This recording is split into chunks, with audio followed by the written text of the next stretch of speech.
रसूल करीम।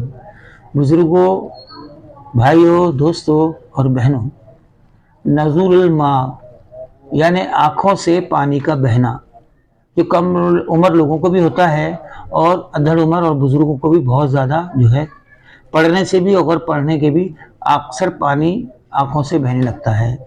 तो इसके लिए बहुत अच्छा नुस्खा है और बहुत ही अच्छी एक मुफर्रद है और इसको अच्छी तरह अगर सुन के करेंगे तो इंशाल्लाह बहुत फ़ायदा उठाएंगे और दूसरों को भी फ़ायदा पहुंचाने का ज़रिया बन जाएंगे। सौंफ का एक ऐसा पौधा लेना है, सौंफ यानी बादियान का एक ऐसा पौधा लें जिसमें फूल आ गया है लेकिन फूल अभी पुख्ता नहीं हुआ हो।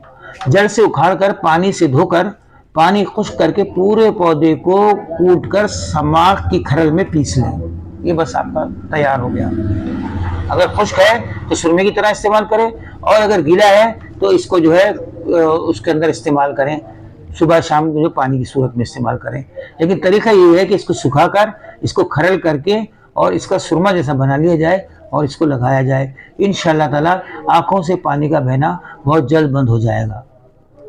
इसको बनाएं और सवाब की नीयत से सब्सक्राइब कीजिए, लाइक कीजिए और शेयर कीजिए। अस्सलाम वालेकुम वरहमतुल्लाहि वबरकातुहू।